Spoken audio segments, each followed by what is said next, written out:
falando sobre tudo isso, né? Quando a gente olha, por exemplo, o autor de Provérbios, ele fala lá que a gente deve guardar o coração, porque dali procedem as emoções.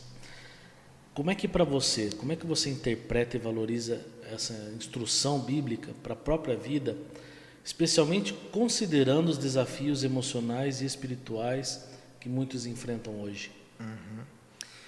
Fonte do coração, ela é, assim, na nossa teologia a gente sabe o seguinte, que Davi está certo, tá? O coração é mau e ele é mau desde a tenra infância, o que significa que antes da tomada de decisão, antes de você sequer pensar sobre um problema, antes de você dizer assim, isso é certo ou errado, existe um movimento, um rio que jorra de dentro de você. Esse rio vem ali da sua natureza. Então, natureza é tudo que te torna, da onde brota tudo que é essencial para o ser humano, certo? Então, essa fonte que projeta, invade o seu interior e projeta para fora, é o ponto mais importante de uma vida, do ser humano. Você consegue moldar até certo ponto o seu comportamento, mas a ponto de você ser um mentiroso, de você, daquilo não ser verdade na sua vida ali dentro de você, mas você simular para as outras pessoas que é. Então você tenta camuflar a fonte do seu coração, que jorra o tempo todo egoísmo, que jorra o tempo todo a autossuficiência, que jorra o tempo todo pecado, que jorra o tempo todo corrupção, que jorra o tempo todo morte. Então, quando essa fonte chega na vontade e na decisão, ela já está contaminada. Porque fonte é onde você contamina um rio inteiro. Se você pode contaminar o rio no trecho final dele, onde ele desemboca para o mar, você pode contaminar um rio jogando lixo químico na metade dele, mas se você contaminou a fonte, então todo o percurso dele, mudando o cenário ou não, vai ser contaminado junto também. Então, eu acho esse versículo sensacional. Então, quando a palavra de Deus fala sobre guardar o coração, que é a fonte, parece que é assim, vamos desenvolver uma série de hábitos, uma série de práticas que vão guardar do mundo exterior o meu coração. Se essa é a mentalidade, o raciocínio seria o seguinte: se eu malhar todo dia, me alimentar direito, orar todo dia, ler a Bíblia todo dia e por aí vai, se eu construir toda uma série de práticas, de fora para dentro essa fonte vai ser curada. E guardar o coração não é isso, porque dá para você orar todo dia, ler a Bíblia, ser um expert em Bíblia, em teologia, e a fonte do coração está contaminada. Os fariseus eram expertos nisso, né? Não todos os fariseus, às vezes pegam no pé dos fariseus, com razão, mas haviam fariseus realmente desejosos de conhecer a vontade de Deus. O que precisa acontecer na fonte do coração? Ali é um lugar que não pode, é inoperável por nós. Não tem ferramenta, não tem ainda IA, não tem máquina, não tem instrumento cirúrgico que consiga fazer você chegar na fonte do coração. Você pode contratar o melhor cirurgião, você pode contratar aquele irmão de oração forte, né? Que eu não concordo com isso, mas às vezes aparece nas igrejas o irmão de oração forte. Não vai acontecer nada com as fontes no coração. Então o que a gente precisa? A gente precisa de um fator purificador da fonte, para que aí tudo mais seja limpo, de dentro para fora. Não é à toa que Jesus fala sobre o perigo não ser aquilo que entra pela boca, mas o que sai, não é? Então vocês estão tão preocupados com o que está acontecendo fora, que vocês não sabem que por dentro vocês têm uma fonte contaminada. O único que pode purificar essa fonte é Deus, através de Jesus, da obra de Jesus, testemunhada dentro de nós pelo Espírito Santo.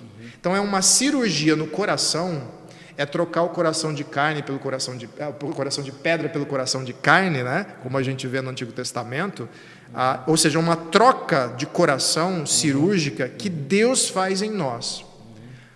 Aí a fonte que jorra de dentro de nós ainda tem alguns poluentes ali, só que ele passa a ter um fator purificador, a voz do Espírito Santo. Sim. Então, ao mesmo tempo em que eu ainda sou suscetível a inclinações, desejos, que eu nem sei de onde é que veio, eu não quero, mas vem, eu não quero pensar nisso, mas o pensamento veio, Sim. eu não queria sentir isso dessa maneira, mas o sentimento veio, ou seja, a minha revelia ainda continuam brotando coisas de mim que eu não sei de onde é que vem, ainda assim tem agora a voz do Espírito Santo.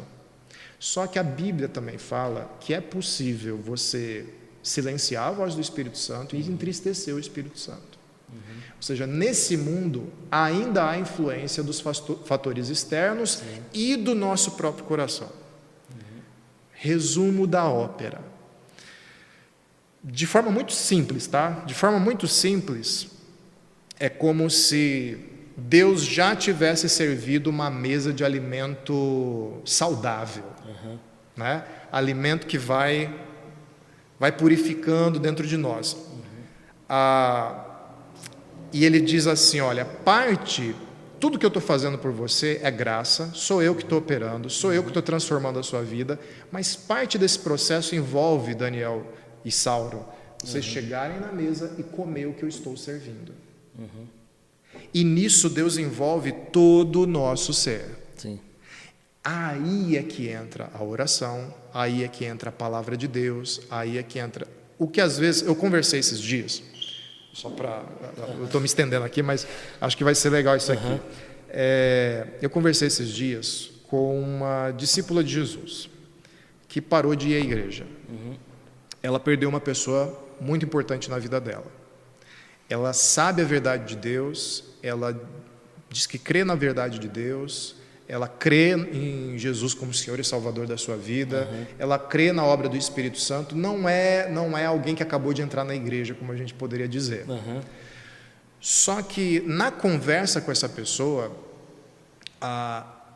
e foi online, a gente não conseguiu se encontrar rapidamente presencialmente, eu fui no velório, participei ali daquele momento, mas quando eu fui conversar, essa pessoa estava num desamparo, numa angústia, numa aflição, em que a sensação que ela tinha, e ela falou para mim, era que Deus não se importava com ela, Deus não estava interessado no sofrimento dela, Deus não...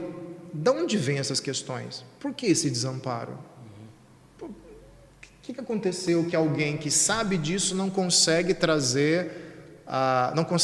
O que aconteceu com essa fonte que deveria jorrar confiança, que deveria jorrar fé, em meio ao sofrimento, né? Que a gente consegue discernir, Daniel, quando alguém está sofrendo pela dor desse mundo, as aflições desse mundo, que Jesus falou que a gente ia ter, e alguém que combate isso com a fala de Jesus de que ele venceu o mundo. Então eu ainda estou sentindo, mas eu estou ministrando o medicamento, eu sei onde o frasco de comprimido está, eu sei a preparação que eu preciso fazer para tomar esse remédio, eu sei de tudo, ou seja, a cura me foi oferecida, ela está à minha disposição, eu tenho que me mover e me servir da graça de Deus. Mas o que aconteceu com ela? Ela se distanciou da igreja, ela se distanciou da palavra de Deus, e isso foi apagando a lembrança de tudo que ela ouviu do Espírito Santo. Essa é uma inclinação que a gente tem.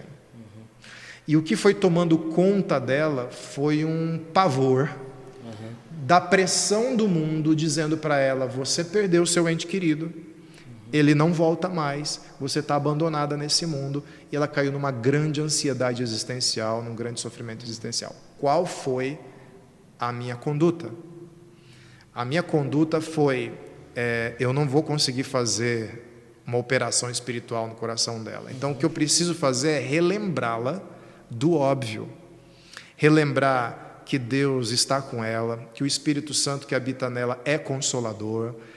Lembrar ela que ela precisa desabafar diante de Deus, jogar suas aflições diante de Deus, rasgar suas vestes diante de Deus, e que tudo isso vai colocar a mente e as emoções dela debaixo do pastoreio de Deus. E elas vão ser reorganizadas. A dor ainda vai existir, a saudade ainda vai existir, o vazio ainda vai existir, mas você consegue lidar com isso. Aí eu chamo o conceito que eu ouvi de um psicólogo muito interessante. Lembrando assim no começo da nossa conversa que a gente falou sobre emoções. Você vai sentir ansiedade, você vai sentir medo, você vai sentir nojo, asco, você vai sentir essas emoções básicas, faz parte da vida e é normal. Só que você sabe lidar com elas. Você sabe quando você sente ansiedade, você sabe como usá-la da melhor maneira e você sabe como conduzi-la para um final apropriado. Não sei se eu estou me fazendo entender. Do ponto de vista da espiritualidade é a mesma coisa. O que é uma pessoa doente? Uma pessoa doente, segundo esse psicólogo e pastor, Márcio Caria, ele deu uma visão extraordinária sobre isso. Ele falou, assim, batendo bola, ele falou o conceito e eu vou mudar de ideia, que eu vou falar a imagem que me veio. Então, imagina que você é uma pessoa que está no ringue da vida. No ringue da vida você recebe pancadas e um lutador bem preparado, o corpo dele está preparado para receber pancada, para agir rapidamente, para golpear com velocidade, e para vencer aquele desafio. Só que se esse lutador sobe doente, debilitado, o corpo dele já não é mais um aliado dessa luta. O corpo dele não ajuda. Então, sim, no ringue da vida se leva pancada, se sangra, mas aí eu vou para o corner da vida, né? Me restabeleço e volto. Sim. Alguém adoecido e alguém com a fonte do coração contaminado, ele não consegue se restabelecer.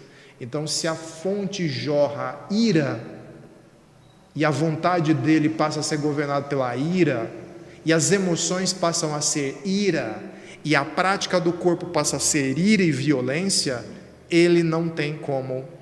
É aquela fala que a gente costuma ter. Eu sou assim mesmo, Daniel. Eu sou esse cara que pega raiva com tudo. De certa forma, ele está com razão. O que ele está dizendo é: a fonte de onde vem tudo dentro de mim jorra ira. E eu não consigo parar isso. Falta Jesus, falta o Espírito Santo na vida. Certo? Então, guardar o coração, em primeiro lugar, guardar o coração é colocar o seu coração nas mãos de Jesus. Ele guarda o coração para a gente. Lá em Filipenses ele vai falar isso com relação à ansiedade. E se lembrar, volte e meia, constantemente, aliás, de que Ele está guardando o coração. Legal. É interessante que quando você vai pesquisar sobre o significado de guardar o coração, você vai procurar original, as palavras falam muito em blindar, né? Blindar, proteger, né? É você colocar barreiras de proteção no seu coração, e é muito isso que você tem falado. E você mencionou também uma das falas de Jesus, acho que está lá em Mateus 7, se não me falha a memória, que diz que os maus pensamentos brotam do coração. E diante de tudo isso, quais são os maiores perigos que o coração proporciona quando chega uma adversidade? Ele produz ele é uma fonte de produção de narrativas que embaçam a nossa capacidade de ver a situação como ela realmente é, e de encontrar uma solução adequada para aquela situação. Então, por exemplo, eu já encontrei homens, por exemplo, empresários, extremamente pressionados, por exemplo, por causa da pandemia. Então, o mundo ofereceu uma pressão. O dinheiro está acabando, vai ter que mandar funcionário embora, quem sabe eu tenho que fechar a empresa, e assim, o cara perdendo cabelo, não conseguindo dormir, vai para o psiquiatra, pega um remédio para tentar dormir e está vivendo toda aquela situação. Ele pode tomar o remédio, ele pode lutar com todas as forças, e ele pode até resolver a situação. Talvez sobreviver à pandemia, a empresa sobreviveu e ele está num novo momento.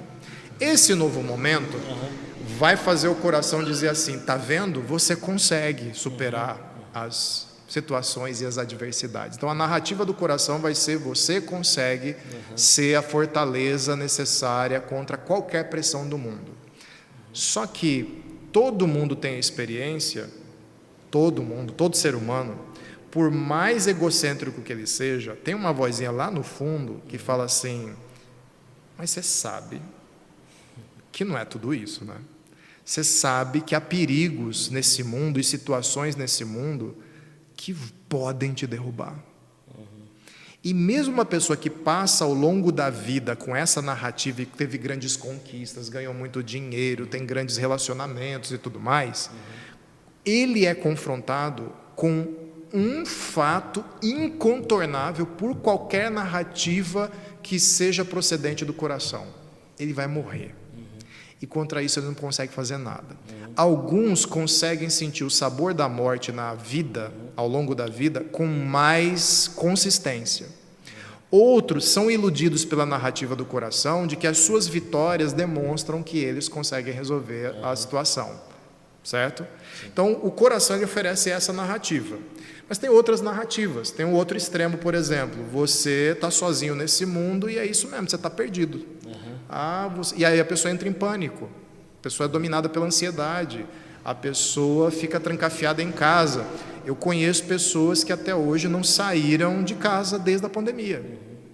Estão trancafiadas em casa desde a pandemia. A narrativa, você sabe então, a narrativa do coração delas é bem engraçado. Engraçado e trágico, tá? Por que é engraçado? Porque você vai olhar, a pessoa, ela construiu uma série de hábitos protetores que o coração diz assim, você tem que repetir isso, você tem que manter a porta fechada, não sair, não ir à igreja, não ir ao trabalho, não fazer nada e se proteger.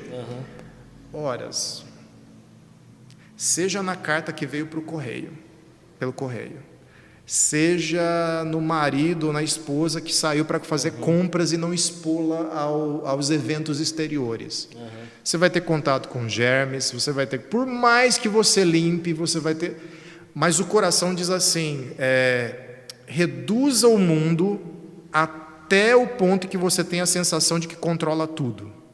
E o importante é a sensação de que controla tudo, que eu vou garantir que você acredite que você controla tudo. Então, por um lado, você vai ter alguém que vai ser iludido com o conto do super-herói, você é um super-herói, isso aí está na sua mão, a caneta da história está na sua mão, o que você escreve acontece, e você vai ter também a pessoa rendida ao mundo e apavorada por causa disso. Então, o coração ele produz essas narrativas e essas vozes. A gente tem que fazer assim para o coração. Coração a gente não atende.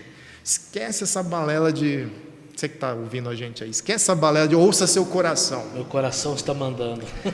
Você pode fazer assim, ouça o Espírito Santo dizendo ao seu coração. Então, o Deus, ele é um pastor das nossas vidas. Então, ele é um pastor das nossas emoções também. Às vezes, essas emoções, igual um rebanho de ovelha desgarrada, eles saem do controle. O que a gente tem que fazer? Voltando lá ao Provérbios, né? A gente tem que trazer até Cristo o pastor de Israel, o pastor da igreja. Então a gente não tenta pastorear sozinhos as ovelhas, a gente corre atrás de uma, escapa a outra, uma se esconde, de repente a gente achou que o problema está resolvido, ela pula do nada e a gente se apavora, mas aí a gente leva para Cristo e Cristo organiza as nossas emoções. Jonathan Edwards vai chamar isso de afeições. Afeições do espírito, afeições da fé, afeições espirituais. Aí a gente pensa assim, afeições, Jonathan Edwards fala muito de emoção, né? E eu gosto muito dessa definição dele. E a gente pensa que é emoção orgânica, produzido pela química do corpo, produzido pelo gene, produzido pelo funcionamento do corpo. Ele, não. Você tem uma relação com Deus. Essa relação com Deus, ela tem todos esses elementos.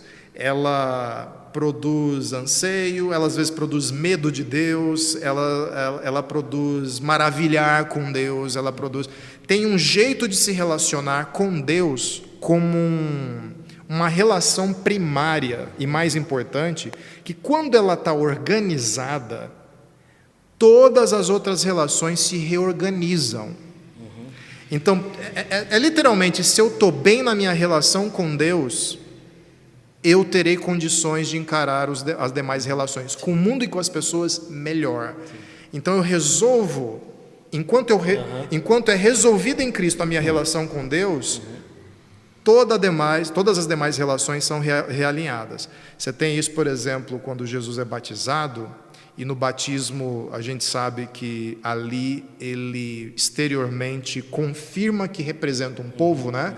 Não sou pecador, mas vou ser batizado como sinal de purificação, não por causa do meu pecado, mas porque eu quero me assemelhar àquele que vou representar, que eu vou substituir na cruz, aliás, melhor dizendo.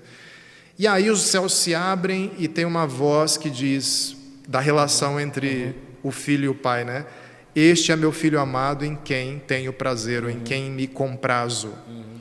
Então, mundo, veja como é a minha relação com meu filho. Filho, você me dá prazer. E aí depois a gente vai saber que uma dessas razões é que ele é um filho obediente. Ele obedece ao pai, ele ama o pai e quer fazer a vontade do pai. Então uma relação bem resolvida ali faz com que Jesus seja exposto à tentação, seja exposto a pressões extraordinárias, seja exposto a riscos e perigos fora de série, e a gente pensa assim, nossa, que força interior ele tem. Ele tem a natureza divina, mas a relação com o Pai é muito bem resolvida. Tanto que a única vez em que a gente vai ver Jesus quase que desabar, e não é exagero falar isso, ali no jardim do Getsêmani, com uma aflição tal de que ele suava sangue, né? Saía sangue pelos poros dele, de tanta tensão ali.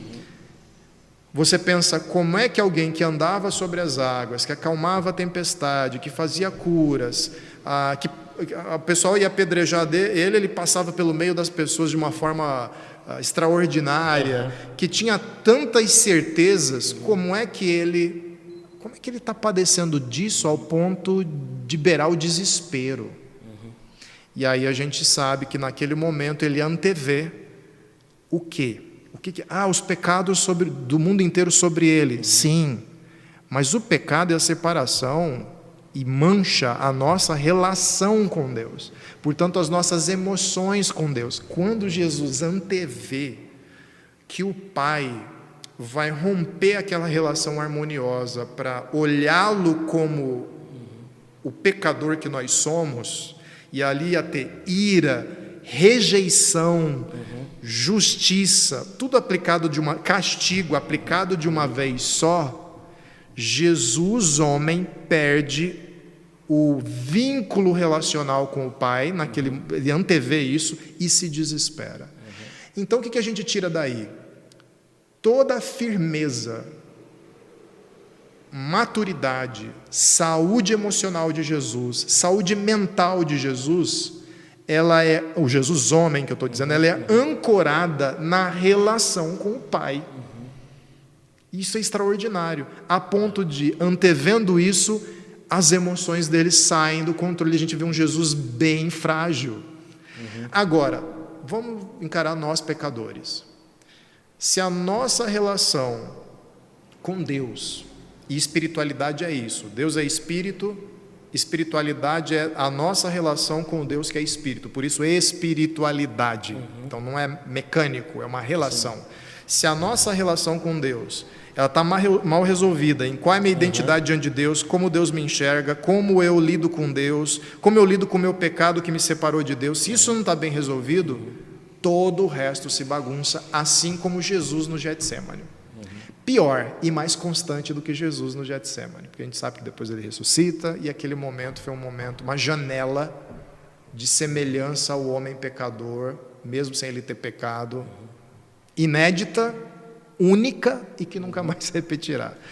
Então, meu irmão, deu para ver que eu falo bastante, né?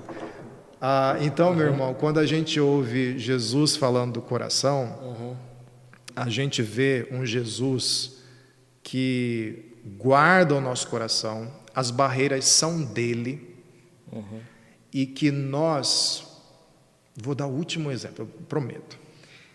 O exemplo é o seguinte: o que adianta andar com um guarda-costas se a gente esquece que tem um guarda-costas? O guarda-costas está lá, não que Jesus é o nosso guarda-costas simplesmente, você me entendeu, né? Você me entendeu aí em casa. Você está com o guarda-costas, tem perigos ao redor, e eu esqueço que eu tenho um guarda-costas. Então, apesar de, na prática, eu ainda estar sob proteção, eu me esqueço dessa proteção. Então, a segurança, o bem-estar mental e emocional que eu deveria receber, por olhar do lado e falar assim, está aí um segurança do meu lado, me abandona. Aí vem um perigo e um risco, o segurança age em ação e me protege. E fica aquela sensação de por que eu perdi aquele espaço da minha vida duvidando de que havia segurança ao meu redor. Eu me esqueci. Então é bom eu olhar, às vezes. É o que Pedro sentiu ao andar sobre as águas. Enquanto eu olho para Jesus, eu sinto segurança. As pessoas olham assim e pensam, enquanto ele olhava para Jesus, ele foi capaz de fazer truques de mágica. Não, essa é a parte estética. Então essa é a esteticidade daquele momento. O fundamental ali é, com Jesus eu me sinto seguro, plenamente seguro. Eu tiro os olhos de Jesus e as minhas emoções, elas se bagunçam toda e o ambiente me consome. Maravilha. É interessante todos esses exemplos, né? E me vem à memória algumas situações, às vezes, que a gente passa na vida, né? E muitas vezes, quando a gente está caminhando cheio de dúvidas, eu falo assim, Senhor, mas por que eu preciso passar por isso novamente? Aí me vem aquilo lá, quero trazer à memória aquilo que me dá esperança. Aí o Senhor aponta para o meu coração e fala assim, traz à memória aquilo que você já passou, os livramentos que eu já te dei, o cuidado que eu tive com você, e Deus vai trazendo à memória situações da vida, que você fala assim, puxa, passei essas dificuldades hoje, lá atrás, o Senhor me guardou, o Senhor me protegeu, então assim, isso me faz descansar, sabendo que, bom, nas lutas do passado o Senhor me guardou, nas lutas do presente, Exato. eu estou nas tuas mãos, crendo que o Senhor vai me guardar, e creio que nas lutas do futuro o Senhor vai continuar presente até o fim, né? E aí vem, né, lança sua ansiedade sobre os pés da cruz, né? E Filipenses, quem tem cuidado de vós. Perfeito, Daniel. Filipenses, ele vai falar sobre isso. Filipenses, Paulo vai falar sobre ansiedade ali, e é bom para a gente discernir, por exemplo, a necessidade de cuidado especializado e o cuidado espiritual, né? Ele vai falar sobre ansiedade. Então, a ansiedade bate a porta, dizendo, e agora? O que vai ser? E nós fazemos esse movimento que você falou. Paulo, ele orienta que a gente busque a Jesus em oração e que a gente faça isso suplicando, que a gente faça isso com ações de graças, e aí a gente pede pela nossa vida, né? Então, a súplica, ela esvazia eu não quero usar essa palavra, negativismo, que eu não gosto muito dessa palavra, mas ela esvazia as tensões do coração, né? Então você se esvazia diante de Deus. Fica um vazio ali, que vai ser substituído novamente por ansiedade se nada for colocado no lugar. E aí entra o que você falou, ele fala para a gente orar com ações de graça. A ação de graça é você reconhecer com gratidão o que Deus fez na sua vida, no passado. Então você vai substituir por gratidão, já que o futuro não está revelado. Então, se o futuro é incerto, o futuro imediato, né? O que eu posso ter de concreto para colocar no lugar da ansiedade que eu estava sentindo? A gratidão. Então, você olha para trás e vai remontando, como você falou lindamente, você vai remontando tudo que Deus fez por você. Agora está cheio, agora eu faço a petição. Então a petição, ela vem temperada pela súplica, e ela vem temperada pela gratidão. Sem súplica e sem gratidão, a gente passa a pedir no desespero. E o pedido desesperado, ele é imediatista. Então, por que Deus não está fazendo nada? Por que eu, né? Como você falou, qual é a razão disso e tudo mais? Ok, Deus é fantástico, Ele acolhe o desesperado. Mas tão logo haja algum momento de calma, ou de, pelo menos, pausa, a orientação é esta: agora, conta tudo que você está sentindo. Medo, angústia, aflição, medo de perder meu filho, medo de perder meu pai, medo de perder o emprego, medo de, eu estou sentindo isso, eu estou com raiva, eu quero dar um murro no nariz da pessoa, eu quero... Gratidão e depois... Então, a súplica, ela resolve, ela tira a pressão do presente. A gratidão ressignifica o passado, porque a narrativa do coração vai falar assim: no passado você passou por várias coisas difíceis. E a petição entrega o nosso futuro a Deus.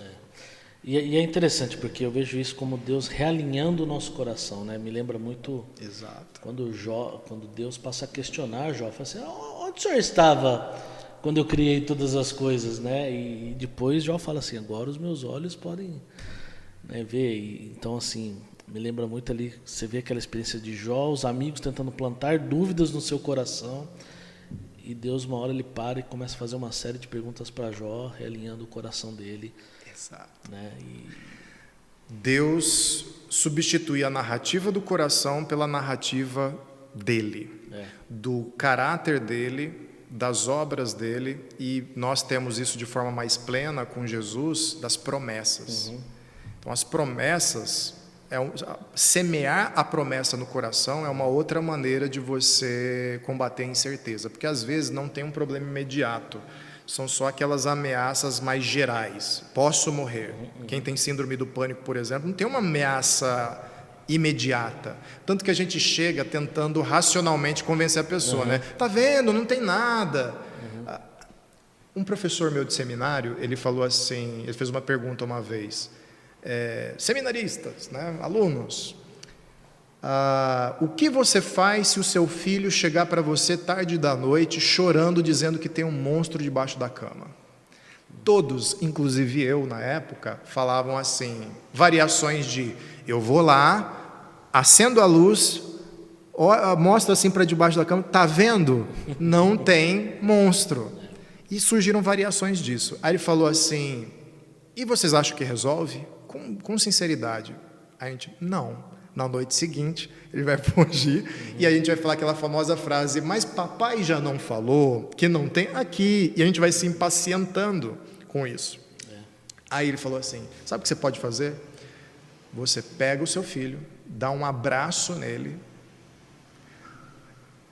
faz um carinho assim nas costas, fica com ele no colo até ele se acalmar e ele se sentir seguro, porque ele precisa sentir os seus braços, sentir a sua presença para se sentir seguro. Depois você fala para ele de que está tudo bem. Inclusive, você vai ver que ele vai relaxar e voltar a dormir sem pedir explicações teóricas da não existência do monstro, né? Então, essa segurança a gente tem, o adulto tem, em Deus. Porque a fronteira do filho com os pais é rompida tão logo ele cresce e percebe que nós não somos perfeitos. Exato. Então ele vai buscar para fora as referências. Aí vai passar um tempo, espera-se que a estrela do rock, do pop ali da Coreia do Sul, né? As bandas, os atores, artistas, essas pessoas todas que viraram referência para ele também vai descobrir que eles são insuficientes. Aí só resta uma coisa: só resta Deus. Então esse Deus é aquele que age. No caso de Jó, a gente vê um paralelo. A gente vê o silêncio dos amigos de Jó e o silêncio de Deus. Depois os amigos de Jó se manifestam e Deus se manifesta.